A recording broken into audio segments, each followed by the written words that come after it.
ಅಲ್ಲಿನ ಕೊಟ್ಟೂರಿನಲ್ಲಿ 3 ಜನರನ್ನ ಭೀಕರವಾಗಿ ಹತ್ಯೆ ಮಾಡಲಾಗಿತ್ತು. ಮಗನಿಂದಲೇ ತಂದೆ ತಾಯಿ ಸಹೋದರಿಯನ್ನ ಭೀಕರವಾಗಿ ಹತ್ಯೆ ಮಾಡಿದ್ರು. ಮಗನೇ ತಂದೆ ತಾಯಿ ಸಹೋದರಿಯನ್ನ ಸೇರಿಸಿ 3 ಜನರನ್ನ ಭೀಕರವಾಗಿ ಕೊಲೆ ಮಾಡಿದ್ದ. ತಂದೆ ಭೀಮರಾಜ್, ತಾಯಿ ಜಯಲಕ್ಷ್ಮಿ, ಸಹೋದರಿ ಅಮೃತ ಅವರನ್ನ ಕೊಲೆ ಮಾಡಿದ್ದ. ಜನವರಿ 27ನೇ ತಾರೀಕಿನಂದು ಕೊಟ್ಟೂರಿನಲ್ಲಿ ಕೊಲೆ ಮಾಡಿ ಬೆಂಗಳೂರಿಗೆ ತೆರಳಿದ್ದ ಪುತ್ರ ಅಲ್ಲಿಂದ ಬೆಂಗಳೂರಿಗೆ ಪರಾರಿಯಾಗಿದ್ದ. ಕೊಲೆ ಮಾಡಿದ ಬಳಿಕ ಬೆಂಗಳೂರಿಗೆ ಆರೋಪಿ ಅಕ್ಷಯ್ ಕುಮಾರ್ ಅಲ್ಲಿಂದ ತೆರಳುತ್ತಾನೆ, ಬೆಂಗಳೂರಿಗೆ ಬರ್ತಾನೆ. ಬೆಂಗಳೂರಿನ ತಿಲಕ್ ನಗರ ಠಾಣೆಯಲ್ಲಿ ಒಂದು ಮಿಸ್ಸಿಂಗ್ ಕೇಸ್ ಕೊಡೋದಕ್ಕಂತ ಹೋಗ್ತಾನೆ. ಅನುಮಾನಗೊಂಡು ಪೊಲೀಸರು ವಿಚಾರಣೆ ಮಾಡಿದಾಗ ಕೊಲೆ ಮಾಡಿರುವಂತಹ ವಿಚಾರ ಬಯಲಾಗಿದೆ. ಎಲ್ಲ ಮಿಸ್ಸಿಂಗ್ ಆಗಿದ್ದಾರೆ, ಒಂದು FIR ದಾಖಲು ಮಾಡ್ಕೊಳ್ಳಿ ಅಂತ ಆರೋಪಿ ಒಂದು ಪ್ರಕರಣ ದಾಖಲು ಮಾಡೋದಕ್ಕೆ ಅಂತ ಮುಂದಾಗ್ತಾನೆ. ಆಗ ಪೊಲೀಸರು ವಿಚಾರಣೆ ಮಾಡಿದಂತಹ ಸಂದರ್ಭದಲ್ಲಿ ತಾನೇ ಕೊಲೆ ಮಾಡಿರುವಂತಹ ವಿಚಾರ ಬೆಳಕಿಗೆ ಬರುತ್ತೆ. ತಂದೆ ಭೀಮರಾಜ್, ತಾಯಿ ಲಕ್ಷ್ಮಿ ಅವರನ್ನು ಕೂಡ ಕೊಲೆ ಮಾಡಿದ್ರು. ಸಹೋದರಿ ಅಮೃತ ಅವರನ್ನು ಬಿಡದೆ ಅವರನ್ನು ಕೂಡ ಹತ್ಯೆ ಮಾಡಿದ್ದ. ಅದಾದ ಬಳಿಕ ಬೆಂಗಳೂರಿಗೆ ತೆರಳಿದ್ದಂತಹ ಪುತ್ರ ಆರೋಪಿ ಅಕ್ಷಯ್ ಕುಮಾರ್ ಎಂಬಾತನನ್ನು ಪೊಲೀಸ್ ಅಧಿಕಾರಿಗಳು ಅರೆಸ್ಟ್ ಮಾಡಿದ್ದಾರೆ. ಯಾವಾಗ ಆತನನ್ನು ಅರೆಸ್ಟ್ ಮಾಡಿ ವಿಚಾರಣೆ ಮಾಡಿದ್ರು ಆಗ ಎಲ್ಲ ವಿಚಾರ ಬಾಯ್ಬಿಟ್ಟಿದ್ದಾನೆ.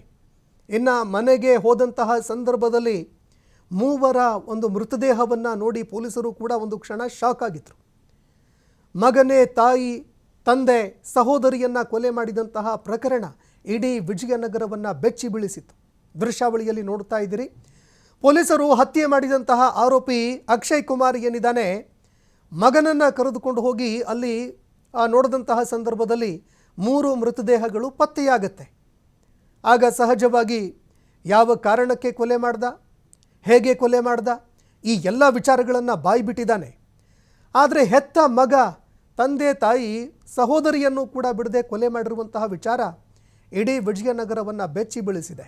ಇನ್ನು ಪ್ರಕರಣ ದಾಖಲು ಮಾಡಿಕೊಂಡಿರುವಂತಹ ಪೊಲೀಸರು ತನಿಖೆ ಮುಂದುವರಿಸಿದ್ದಾರೆ. ಈ ಬಗ್ಗೆ ಮತ್ತಷ್ಟು ಮಾಹಿತಿ ಕೊಡ್ತಾರೆ ಪ್ರತಿನಿಧಿ ಸಿದ್ದು, ಫೋನ್ ಸಂಪರ್ಕದಲ್ಲಿ ಜಾಯ್ನ್ ಆಗಿದ್ದಾರೆ. ಸಿದ್ದು, ಅಕ್ಷಯ್ ಎಂಬಾತ ತನ್ನ ತಂದೆ ತಾಯಿ ಸಹೋದರಿಯನ್ನು ಕೊಲೆ ಮಾಡಿ ಬೆಂಗಳೂರಿಗೆ ಬಂದು ಮಿಸ್ಸಿಂಗ್ ಕೇಸ್ ದಾಖಲು ಮಾಡಿ ತಗಲಾಕೊಂಡಿದ್ದಾನೆ. ಏನಿದು ಪ್ರಕರಣ, ಯಾಕೆ ಕೊಲೆ ಮಾಡಿದ್ದಾನೆ, ಈ ಬಗ್ಗೆ ಮತ್ತಷ್ಟು ಮಾಹಿತಿ ಕೊಡೋದಾದ್ರೆ? ಖಂಡಿತವಾಗ್ಲೂ ಸಂತೋಷ. ಒಂದು ತ್ರಿವಳಿ ಭೀಕರಾದಂತಹ ಕೊಲೆ ಪ್ರಕರಣ ಈಗ ಬೆಳಕಿಗೆ ಬಂದಿದೆ ಅಂತ ಹೇಳ್ಬೋದು. ಮಗನಿಂದಲೇ ತಂದೆ ತಾಯಿ ಸಹೋದರಿಯನ್ನ ಕೊಲೆ ಮಾಡಿರುವಂತದ್ದು ಕೂಡ ಇದೆ. ಅಕ್ಷಯ್ ಏನ್ ಮಾಡ್ತಾನೆ, ಮೊಟ್ಟ ಮೊದಲಿಗೆ ಅವ್ರ 3 ಜನನ ಕೊಲೆ ಮಾಡೋ ಮೂಲಕ 27ನೇ ತಾರೀಕು ಬೆಂಗಳೂರಿಗೆ ಹೋಗಿರ್ತಾನೆ. ಬೆಂಗಳೂರಿಗೆ ಹೋದಂತಹ ಸಂದರ್ಭದಲ್ಲಿ ನಮ್ಮ ತಂದೆ ತಾಯಿ ಸಹೋದರಿ ನನಗೆ ಕಾಣ್ತಾ ಇಲ್ಲ, ಹೀಗಾಗಿ ಅವ್ರನ್ನ ಹುಡುಕೊಡಿ ಅಂತ ಹೇಳಿ ಅಲ್ಲಿ ಪೊಲೀಸರು ಕೂಡ ಒಂದು ದೂರನ್ನ ಕೊಡಬೇಕು ಅಂತ ಹೋದಂತಹ ಸಂದರ್ಭದಲ್ಲಿ ಪೊಲೀಸರು ಅಕ್ಷಯನ ವರ್ತನೆಯನ್ನ ಗಮನಿಸ್ತಾ ಹೋಗ್ತಾರೆ. ಆತನ ನಡವಳಿಕೆಯನ್ನ ಗಮನಿಸಿದಂತಹ ಸಂದರ್ಭದಲ್ಲಿ ಪೊಲೀಸರು ಏನ್ ಮಾಡ್ತಾರೆ, ಅವ್ರಿಗೆ ಕೆಲವೊಂದಿಷ್ಟು ಅನುಮಾನ ಬಂದಂತಹ ಸಂದರ್ಭದಲ್ಲಿ ತಿಲಕ್ ನಗರ ಪೊಲೀಸರು ಆತನನ್ನ ಸೂಕ್ಷ್ಮವಾಗಿ ಕೂರಿಸ್ಕೊಂಡು ಕೆಲವೊಂದಿಷ್ಟು ಮಾಹಿತಿಯನ್ನ ಪಡೆದುಕೊಳ್ಳಲಿಕ್ಕೆ ಕೂಡ ಮುಂದಾಗ್ತಾರೆ. ಅದರಲ್ಲೂ ಮಾಹಿತಿ ಪ್ರಕಾರ ಹೋದಂತ ಸಂದರ್ಭದಲ್ಲಿ ಅವನು ಆ ಕೊಲೆ ಮಾಡಿದ್ದಾನೆ ಅನ್ನುವಂಥದ್ದು ಕೂಡ ಪೊಲೀಸರಿಗೆ ತಿಳಿದು ಬರುತ್ತೆ. ತಿಳಿದು ಬಂದಂತಹ ಸಂದರ್ಭದಲ್ಲಿ ಪೊಲೀಸರು ಆತನನ್ನ ಅಲ್ಲೇ ಕಸ್ಟಡಿಗೆ ತೆಗೆದುಕೊಳ್ತಾರೆ. ಕಸ್ಟಡಿ ತೆಗೆದುಕೊಂಡು ನೀವು ಎಲ್ಲಿಂದ ಬಂದಿದ್ರಾ ಹೇಗೆ ಅಂತ ಹೇಳ್ಬಿಟ್ಟು ಮಾಹಿತಿ ತಗೊಂಡಂತ ಸಂದರ್ಭದಲ್ಲಿ ಆತ ಕೆಲವೊಂದಿಷ್ಟು ಮಾಹಿತಿಯನ್ನ ಕೂಡ ಹಂಚ್ಕೊಂಡಿರ್ತಾನೆ. ಆದ್ರೆ ಅಕ್ಷಯ್ ಕುಟುಂಬ ಮೂಲತಃ ಆತ ಚಿತ್ರದುರ್ಗ ಜಿಲ್ಲೆಯವನು.